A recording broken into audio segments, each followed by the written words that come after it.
A paz, meus amados, estamos aqui mais uma vez com o projeto Estudando a Bíblia, de Gênesis a Apocalipse. Hoje nós vamos estudar 2 Samuel, capítulo 21. Conto com você para dar aquele like, aquele joinha, tá? E também apertar o sino das notificações para que você possa acompanhar todos os estudos do nosso canal. E contamos aqui com a parceria de Sérgio Medeiros, foto e vídeo, nos dando essa assistência semanal. Bom, falando de 2 Samuel, capítulo 21, nós começamos o estudo assim. E houve nos dias de Davi uma fome de 3 anos consecutivos. É exatamente isso que você ouviu.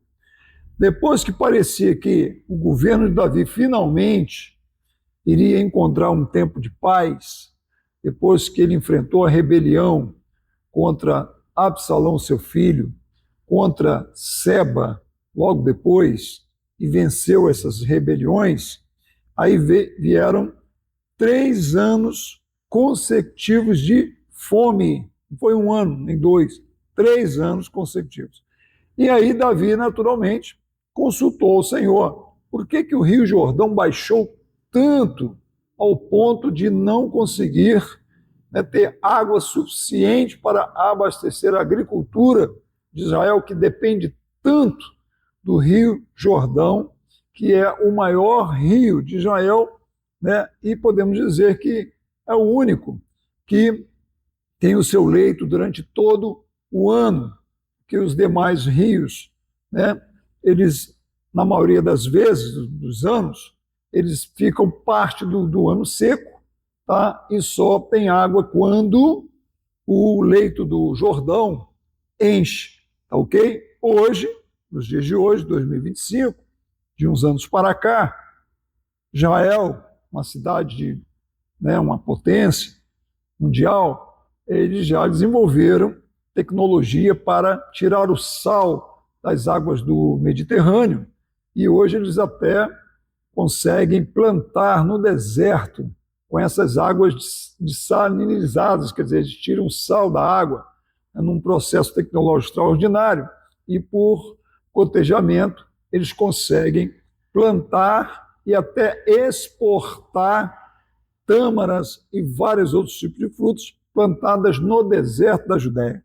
Mas nós estamos falando do tempo de Davi, que não havia naturalmente essa tecnologia.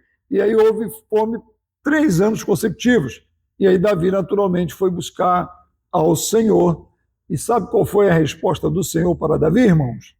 O Senhor disse para Davi o seguinte: esta fome que está assolando o povo de Israel durante 3 anos é por causa de Saul. Ué, mas espera aí, Saul já tinha morrido. Saul morreu há anos. O que Saul tem a ver com isso? É por causa de Saul e da sua casa sanguinária. E por quê?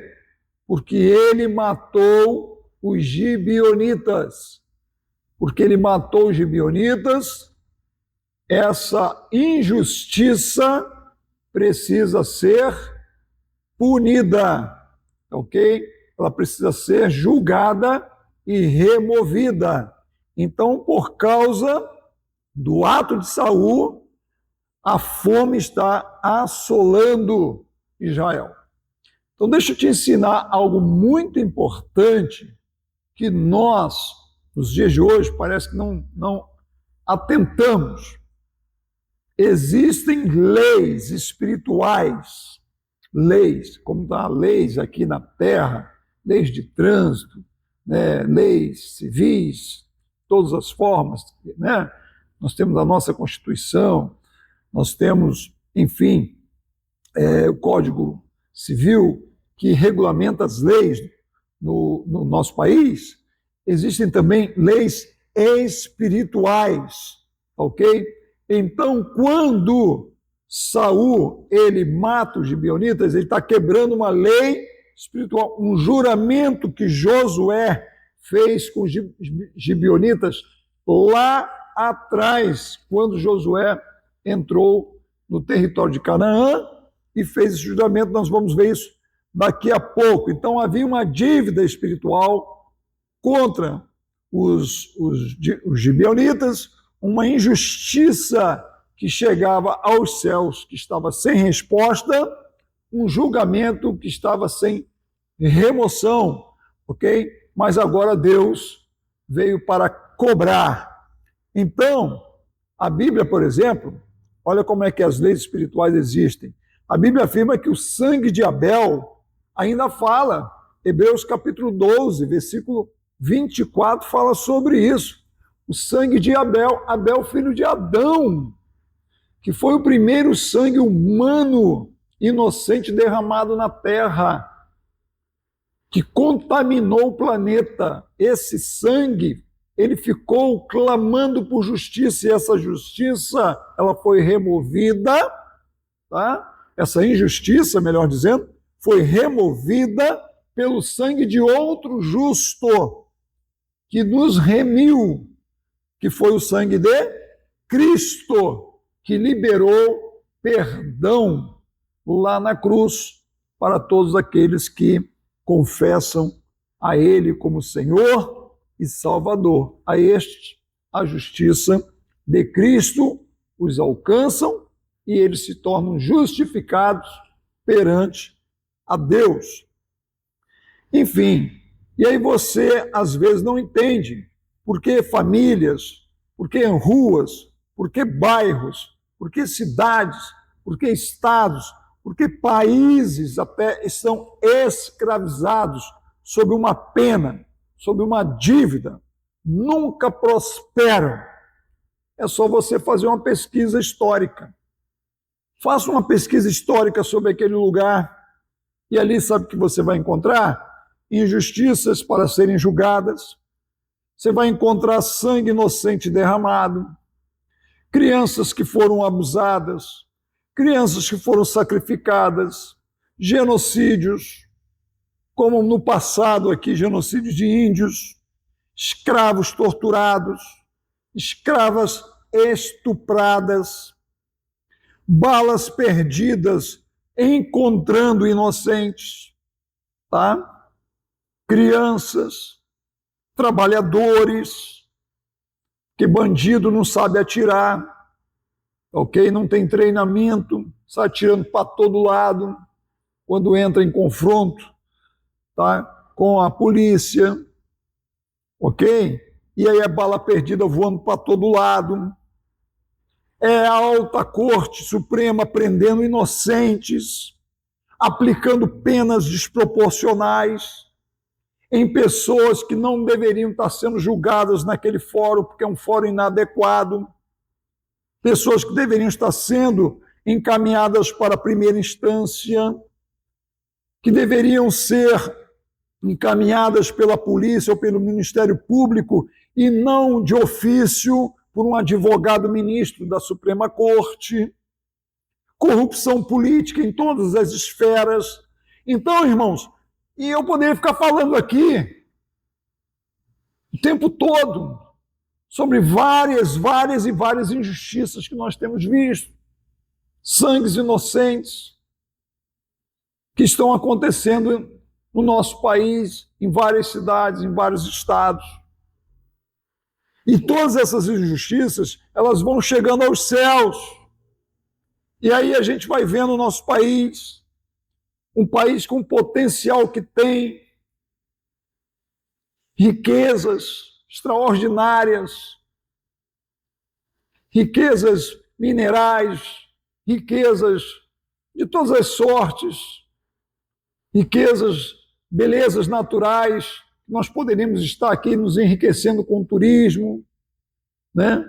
Enfim, um país que poderia ser uma das 3 potências, maiores potências mundiais, mas é um país em decadência, decadência financeira, decadência moral, virando piada internacional. E a gente vai vendo os céus do Brasil ficando fechados. E aí a gente não sabe por quê, tá? Porque existem leis espirituais. E a gente precisa entender isso. Versículo 2. Aí então, quando Deus falou para o rei Davi que havia uma injustiça que precisava ser tratada, ele mandou chamar os gibeonitas, que havia uma injustiça contra eles, praticada por Saul, já estava até morto. E aí os gibeonitas, quem eram os gibeonitas? Os gibeonitas eram os habitantes da cidade de Gibeão, ou Gibeon, como você quiser. Eles habitavam lá naquela região dos heveus, nos tempos de Josué, tá? Era uma das 17 cidades cananeias que estavam destinadas a serem destruídas por Josué, por ordem de Deus, para remover aquele povo pagão de Canaã, aonde o povo de Israel iria se estabelecer, a terra prometida.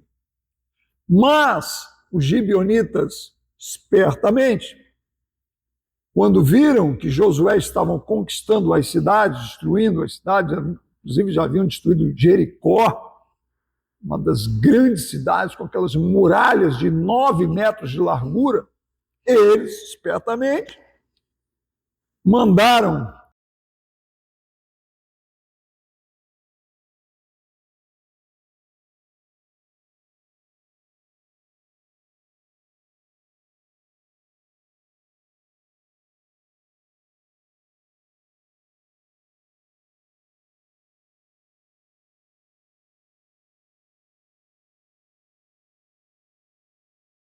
vizinha, mas eles disseram assim: nós viemos de uma cidade distante e nós queremos fazer uma aliança com vocês, nós queremos fazer um acordo com vocês.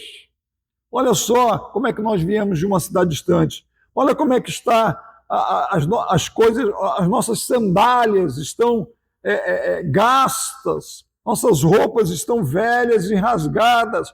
Olha os nossos pães, os nossos bolos que nós saímos das nossas cidades estavam quentinhos e agora eles estão secos, duros e bolorentos. E aí, quando Josué viu aquele estado daqueles homens, acabou acreditando que aqueles homens não eram ali daquelas cidades vizinhas, que de fato eles eram de uma cidade muito distante. E de tanto aqueles homens insistirem, Josué acabou fazendo uma aliança com eles, dizendo que não ia atacá-los, ao contrário, ia protegê-los. E feito o acordo, tá? Havia uma lei espiritual determinada, inclusive, lá no livro de Números, que uma vez que você fez um juramento, você tinha que cumprir com a própria vida esse juramento. E aí Israel ficou juramentado com esse povo gibeonita. Ok?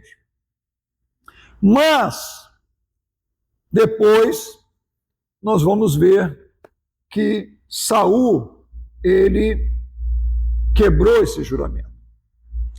E aí, os gibeonitas agora estão diante de Davi, dizendo o seguinte para Davi: nós queremos. Vocês querem que eu faça o quê?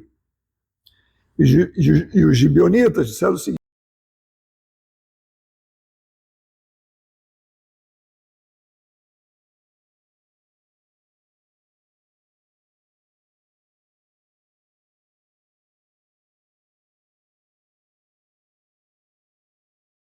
seja-nos entregue da casa de Saul, porque o homem que nos destruiu, versículo 5, intentou contra nós, de modo que fôssemos assolados, sem que pudéssemos subsistir em termo algum em Israel. Irmãos, isso está descrito lá em 1 Samuel 22. O que Saul fez realmente foi algo assim terrível, terrível, absurdo. Saul era um louco, irmão, um louco. Tá? Sabe o que ele fez?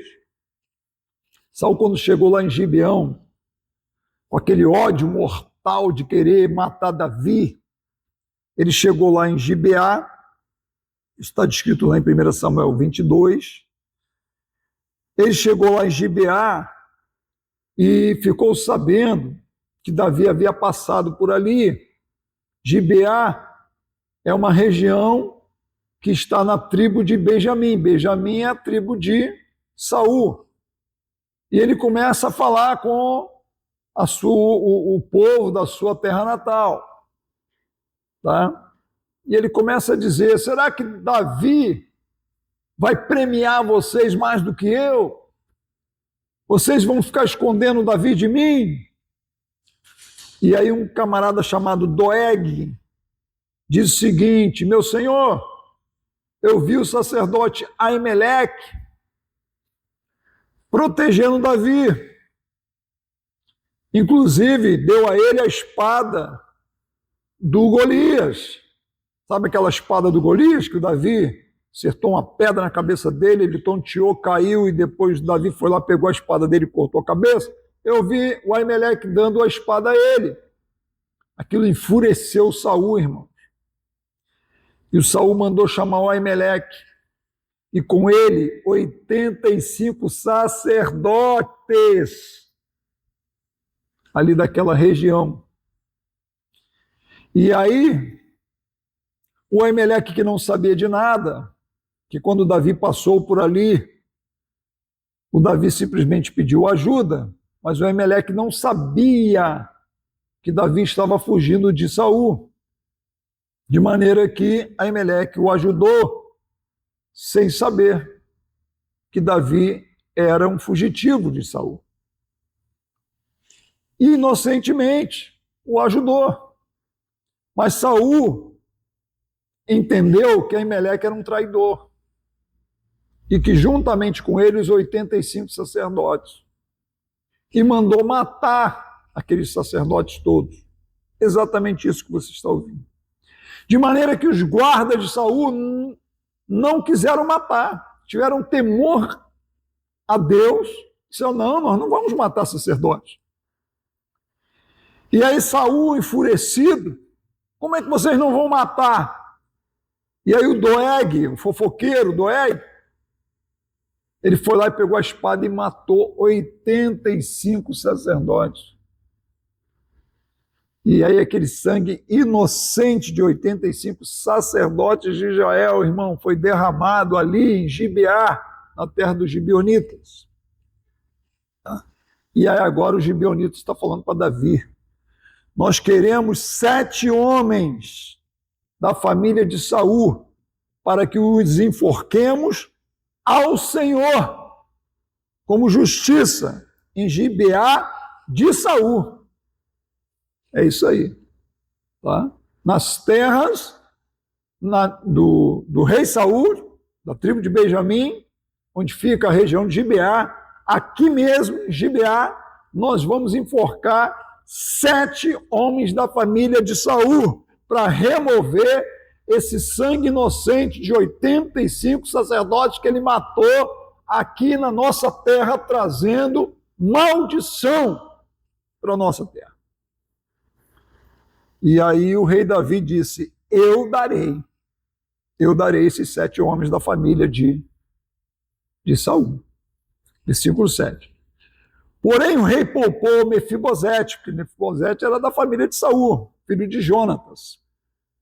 Olha, Mefibosete eu não vou entregar, porque eu fiz um juramento com Jonatas, que eu cuidaria da família dele, dos descendentes dos filhos dele. Então Mefibosete está fora. Ok? Esse eu não vou entregar. Versículo 8.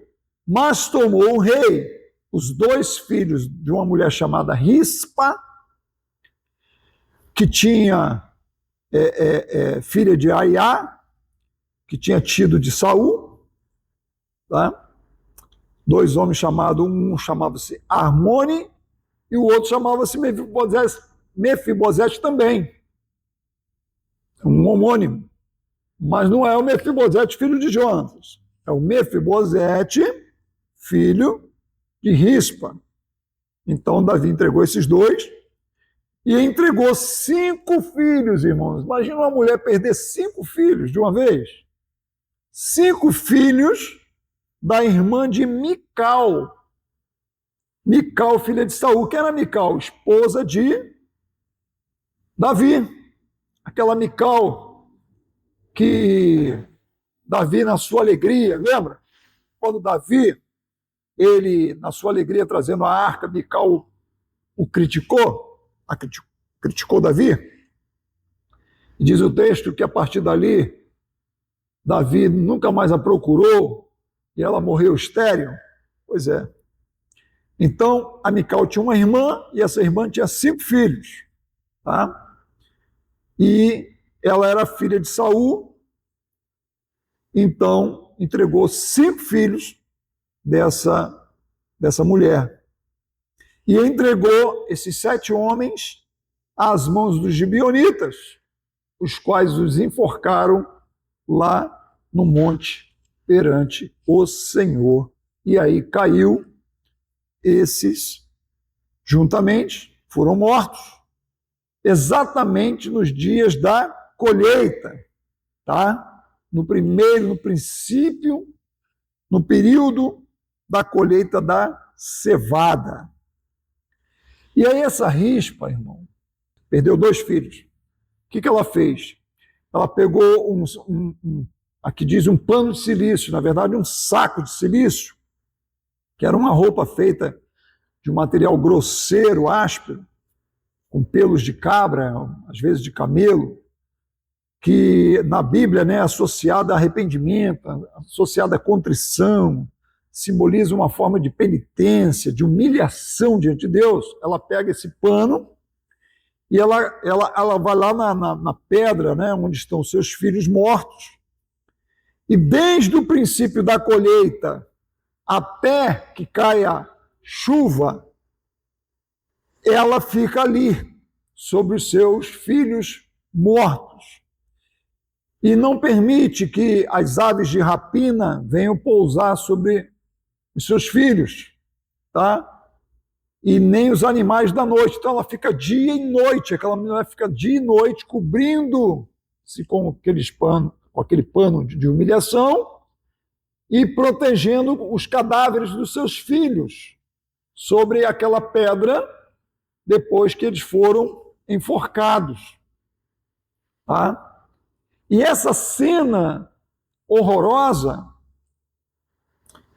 que eu, alguns anos atrás, tive a oportunidade de conhecer uma mãe que passou uma noite inteira debaixo de chuva velando o cadáver de um filho que foi assassinado